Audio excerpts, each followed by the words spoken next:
So, Phandelver and Below, the Shattered Obelisk troubleshooting. There are two questions or two problems I see with this adventure. And the first one is how to connect the adventure together. Because unfortunately the Lost Mine of Phandelver section, the first half of the adventure, is very much disconnected from the second half of the adventure, which is all about the Shattered Obelisk. There really isn't a strong connection whatsoever. As I have said, it unfortunately is connected by, we have a few psychic goblins floating around, and we have the fact that that takes place in Phandalin, the same town. Now the other problem is, how do you get the players to care about the Phandalin townsfolk so that they don't wind up getting transformed into mind flayers?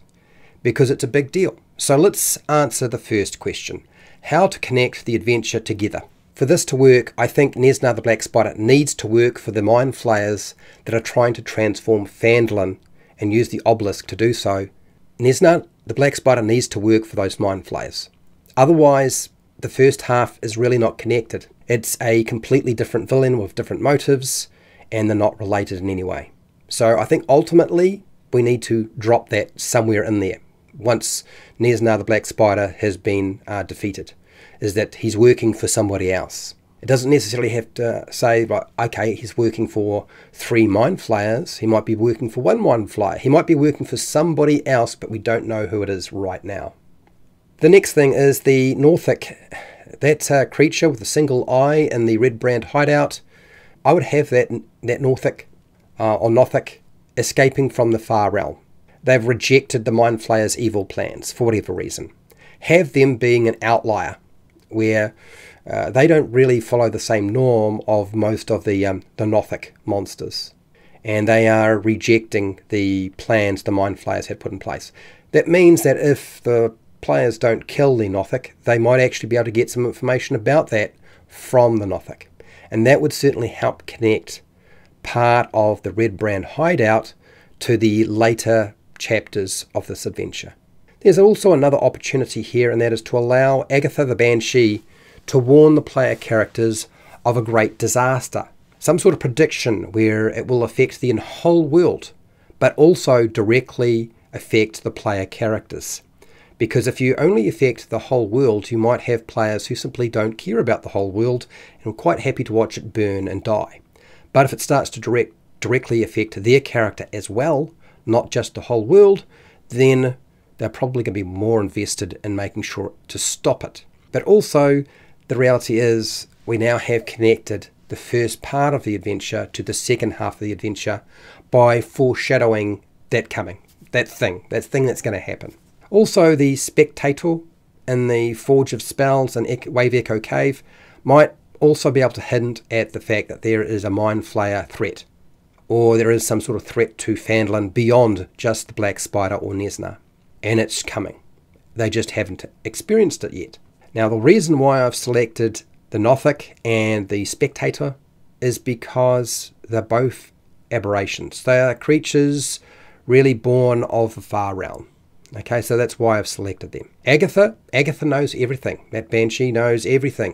You can't hide a thing from her. So that's why I've selected that one. Also, too, finding the Netherese Obelisk artifact, lost in the invading mind flayer coming in the future. Look, put something, find an artifact, create an artifact, put it somewhere in the early part of the adventure that is related to the Netherese Obelisk. Even if it's just a piece of the Netherese Obelisk, I would have it at the very, very beginning of the adventure. Where you put it, it doesn't matter, okay? As long as it's at the early stage. This helps connect the first half of the adventure to the second half of the adventure. Those are my suggestions. The second question, how to get the players to care about the Phandalin townsfolk. Because if they don't care about the Phandalin townsfolk, they will simply let them suffer and just move off and do something else. This is what player characters will often do. Players are fickle, okay? Provide downtime to your players so they can use their characters to, maybe for the purpose of setting up new elections in Phandalin.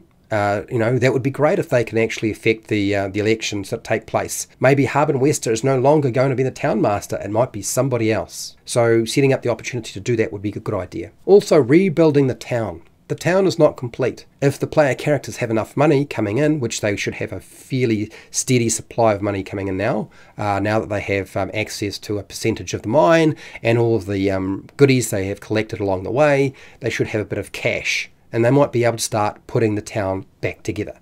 And if they want to do that, let them do that. Another way of doing this is by allowing them to renovate or put back together the old Troubleshooting manor. How would you do this? Some way you've got to let them gain the land deed to the Troubleshooting manor. If you drop it in a poker game, or they find the land deed somewhere along their journey in the first half during the Lost Mine of Phandelver, that land deed, well, now they have the land, they just need to put a building on it.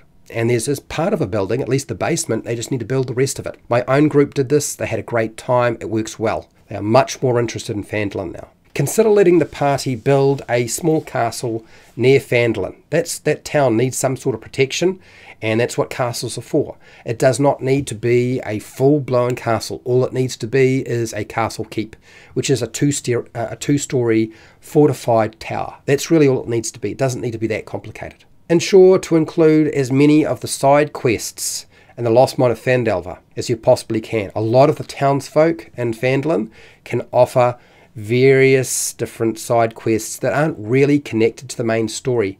And by using those, they're going to get more and more invested, hopefully, and have more interaction with the townsfolk that are there. And so the use of the side quests, even if you use them after running the original Lost Mine of Phandelver main quest line, use those side quests to get them interested and invested in the population there. This is something like going and dealing with Old Owl Well, or Wyvern Tor, or the ruins of Thunder Tree and dealing with the dragon. These are all, in my opinion, very much side quests. Even Agatha the Banshee is a side quest. These will certainly help you reinforce their interest in that location and the people that live there. And then lastly, use the new and the old background goals offered in the book and also the original starter set. That D&D starter set had some backgrounds built into the pre-made characters, and I think they do a reasonable job. So use them, and also use the new stuff as well. Anything that will help connect them to that place. We want them to feel like this is home. And to do that, you've got to make it home. They've got to have some time there. Give them that time. So I'm hoping this was useful to you.